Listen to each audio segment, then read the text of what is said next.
چند لفظوں میں چھپی ہے سب کے دل کی بات. میں دکھاؤں تم کو اردو شاعری کی کائنات.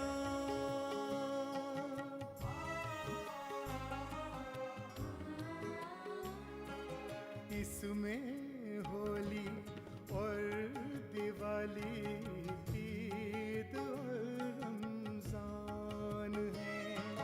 اس میں تلسی کا ہے خزانہ، اس میں ہی قرآن ہے.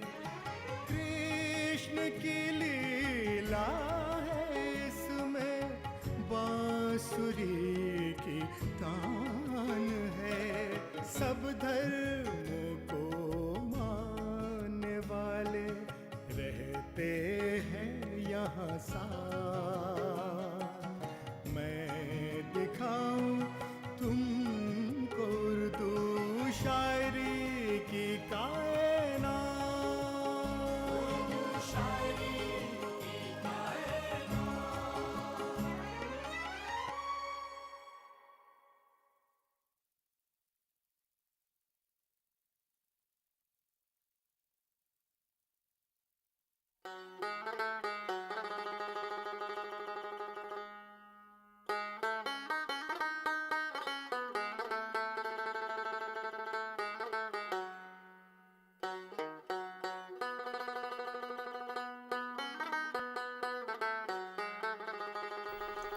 بسنت کے تھوڑے دنوں بعد تہواروں کے دوسرے سلسلے کا سب سے اہم اور آخری تہوار ہولی پھاگن کے مہینے میں آتا ہے. اردو شاعری میں ہولی پر لاتعداد کلام موجود ہیں جس سے ہولی کی قدر و منزلت اور اہمیت کا اندازہ ہوتا ہے. ساتھ ہی اردو شاعری کی کشادہ روی کا پتہ چلتا ہے، اور یہ بھی کہ اردو ایک سیکولر زبان ہے جس میں ہندوستان کی مشترک تہذیب سانس لیتی ہوئی نظر آتی ہے. سعادت یار خاں رنگین کہتے ہیں، بھر کے پچکاریوں میں رنگیں رنگ، نازنی کو کھلائی ہولی سنگ. چلتی ہے دو طرف سے پچکاری، میہ برستا ہے رنگ کا بھاری. ہیں جو مصروف سب صغیر و کبیر، اڑ رہا ہے گلال اور عبیر. بھر کے پچکاری وہ جو ہے چالاک، مارتی ہے کسی کو دور سے تاک.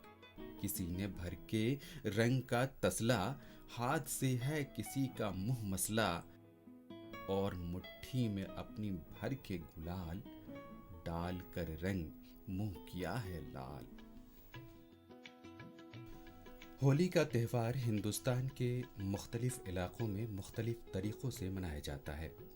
اس تہوار کے موقع پر خوشبوئیں، عطریات، رنگ اور عرق گلاب ایک دوسرے پر چھڑکا جاتا ہے. ہولی کی ابتدا کے بارے میں ایک روایت یہ بھی ہے کہ اس روز شری کرشن نے راکشنی پوتنا پر فتح پائی تھی. ایک اور روایت کے مطابق ہولی پرہلاد کی یاد میں منائی جاتی ہے، جس نے اپنے باپ ہرنا کشپ کی اطاعت سے جو خدائی کا دعویٰ کرتا تھا انکار کر دیا تھا. ہرنا کشپ اور اس کی بہن ہولیکا نے پرہلاد کو قتل کرنے اور زہر دینے کی کئی تدبیریں کی، مگر کوئی کارگر نہ ہوئی.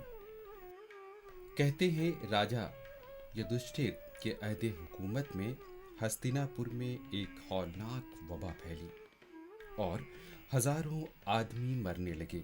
یدھشٹھر نے شری کرشن سے رجوع کیا. انہوں نے مشورہ دیا کہ یہ وبا ایک راکشنی ہولیکا کے بد اثرات کی وجہ سے ہے، جس سے چھٹکارا پانے کے لیے شہر میں جگہ جگہ لکڑیوں کے اونچے سے اونچے ڈھیر لگا کر آگ جلائی جائے. چنانچہ اسی روز سے ہر سال آگ جلانے کا رواج چل پڑا اور اس طرح ہولی کے تہوار کی بنیاد پڑی. دیکھیے صاحب، ہولی کا مسئلہ یہ ہے کہ یہ ہولکا دہن اور ہولی یہ تو اس کا مذہبی تصور ہے، لیکن ہندوستان میں ہولی کا تصور ایک ایسے موسم کا ہے جب جسم میں، آپ خود محسوس کیجئے گا، جس موسم میں ایک تھرل ہوتی ہے پورے جسم کے اندر، وہ ایسا موسم آتا ہے۔ تو اس میں یہ ہوا تھا کہ یہ کچے رنگ گلال جو ہیں، ان سے اس کو ہم جشن مناتے تھے، اور تصوف نے اس ہولی کو باقاعدہ لے لیا۔ امیر خسرو کی بڑی مشہور وہ ہے، آج رنگ ہے نظام کے گھر، رنگ ہے پی، اور یہ رنگ ہے کیا؟ میں آپ کو بڑے اس کی بات بتا رہا ہوں۔ اسلام میں یہ رنگ کہاں سے آیا ہے، اس کا تصور ہے اسلام میں؟ قرآن کی ایک آیت ہے کہ صبغۃ اللہ ومن احسن من اللہ صبغہ، رنگ جو ہے وہ سب سے اچھا رنگ تو اللہ ہی کا ہے۔ عرب میں بھی رنگ ڈالے جاتے تھے، تو سب سے اچھا رنگ اسی کا ہے۔ تو یہ جو صوفیہ رنگ کرتے ہیں، یہ اسی رنگ کا کرتا ہے۔ آج رنگ ہے نظام کے گھر، تو وہ کون سا رنگ پڑتا ہے؟ بڑے پیر پایو نظام الدین اولیاء علاء الدین اولیاء، آج رنگ ہے، یہ وہ رنگ ہے، اور اسی رنگ کے فارم ہیں جو ہولی میں کھیلے جاتے ہیں۔ چشتیہ سلسلے میں رنگ باقاعدہ ہوتا تھا، اکبر رنگ کھیلتا تھا، اور بادشاہ زیادہ تر اس تہوار کو مناتے تھے، اور رنگوں کا تہوار ہوتا تھا باقاعدہ، اس کے اندر پکوان پکتے تھے۔ میں نے اپنے بچپن میں دیکھا ہے کہ چھوٹے موٹے ذمہ داروں کا ہمارا خاندان تھا کہ وہ پھاگ گانے والے، پھاگ کہتے تھے اس کو، پھاگ گاتے ہوئے آتے تھے، چبوترے پہ چڑھتے تھے، بیٹھ کے پھال گاتے تھے اور تھوڑا سا گلال لگاتے تھے۔ ان کو کچھ پیسے ویسے ان کی منڈلی کو دی جاتی تھی، کچھ کھلایا جاتا تھا، اور وہ چلے جاتے تھے۔ یہ تھا ہندوستان کا اس کا کلچر، جس کے اندر ہم ہولی مناتے تھے، اور ہولی آج بھی اسی صورت سے بنائی جاتی۔ سیماب اکبر آبادی کی ہولی ملاحظہ کیجیے۔ کاش حاصل ہو حقیقی زندگی کا ایک دن، سر خوشی کا ایک لمحہ یا خوشی کا ایک دن، کر دیا ہے شورش عالم نے دیوانہ مجھے، ہے بساط دہر وحشت ناک ویرانہ مجھے۔ ہولی کے دنوں میں مہینوں کے رکے ڈھکے جذبات کو اظہار کا موقع مل جاتا ہے۔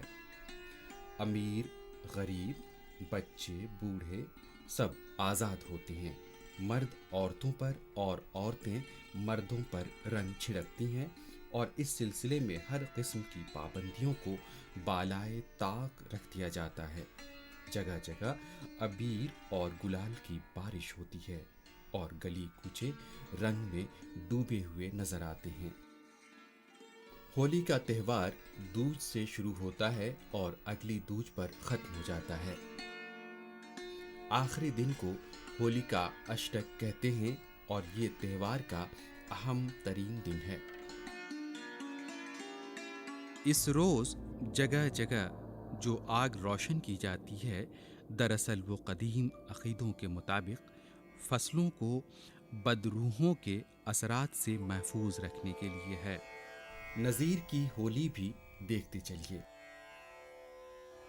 جب آئی ہولی رنگ بھری، سونا زوا ادا سے مٹک مٹک، اور گھونگھٹ کے پٹ کھول دیے، وہ روپ دکھایا چمک چمک، کچھ مکھڑا کرتا دمک دمک، کچھ ابرن کرتا جھلک جھلک، کچھ اچھلیں سنتے ناز بھری، کچھ کودیں آوے تھرک تھرک۔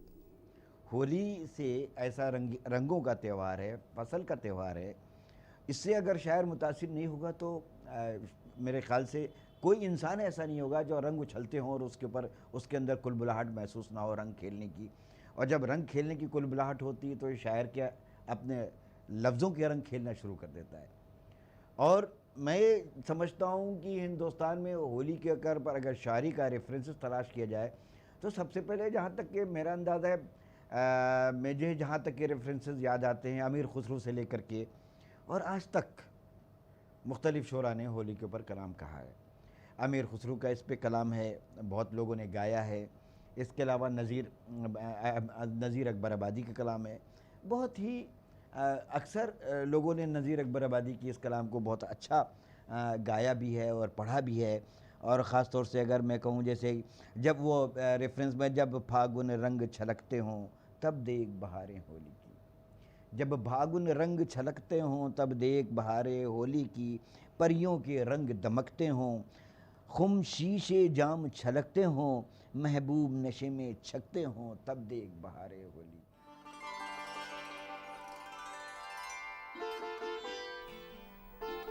مغلوں کے زمانے میں ہولی کی رنگینیاں محض ہندوؤں تک محدود نہیں تھیں بلکہ مسلمان بھی ان سے لطف اندوز ہوتے تھے. امتیاز علی عرشی کا بیان ہے, اکبر کے عہد سے مغل بادشاہوں کے محل میں ہندو رانیاں راج کر رہی تھیں.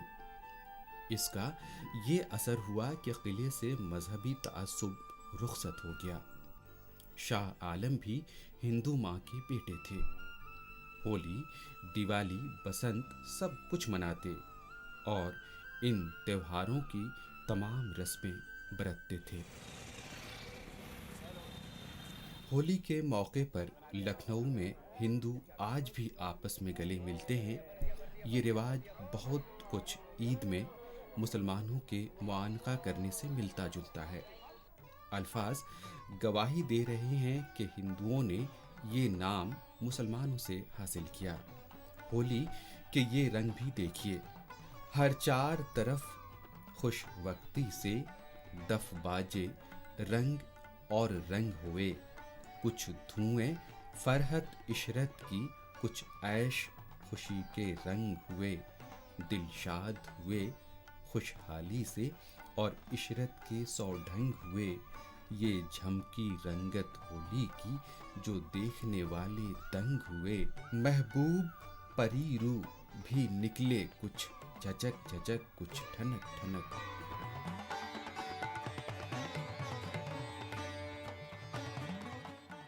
تہواروں کے مواقع پر میل جول کے یہ مظاہرے صرف دربار یا بازار ہی تک محدود نہیں تھے بلکہ اس زمانے کی خانقاہیں بھی باہم رواداری اور اتحاد پسندی کی ترویج میں شریک تھیں.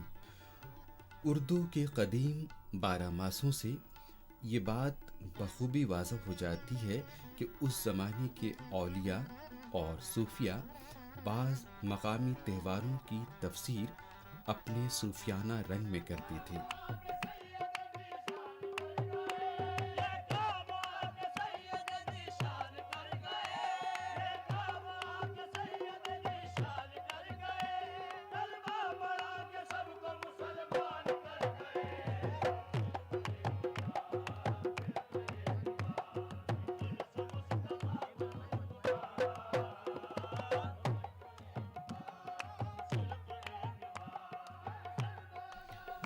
شیخ عبد القدوس گنگوہی کا کلام جو ہولی کی شکل میں ہے ملاحظہ ہو. جان اجان سب کھیلن لوئی, بن پی کھیلے نہ کھیلا ہوئی, جان اجان جگ کھیلے رے, ہو ہولی رے. اس زمانے کی معاشرت کے ملے جلے رنگ کی تصدیق اردو شاعری کے کلام سے خوب ہوتی ہے. فائز دہلوی نے ایک خطے میں دہلی کی ہولی کا نقشہ دکھایا ہے. ناچتی گاگا کی ہوری دم بدم, جیوں سبھا اندر کے در باغ ارم, از ابیر و رنگ کیسر اور گلال, ابر چھایا ہے سفید و زرد و لال, جوش عشرت گھر بگھر ہے ہر طرف, ناچتی ہیں سب تکلف برطرف, جیوں جھڑی ہر سو ہے پچکاری کی دھار, دوڑتی ہیں ناریاں بجلی کے سار. حاتم کی مثنوی بہاریہ میں بھی ہولی اور دیوالی کا ذکر ملتا ہے. حاتم نے اپنی اس مثنوی میں ہولی کے بہترین رنگوں کو یکجا کر دیا ہے اور کم سے کم لفظوں میں ہولی کے ایسے جمال افروز اور عشق خیز مرقع پیش کیے ہیں کہ ہولی کی رنگینیاں آنکھوں میں پھرنے لگتی ہیں.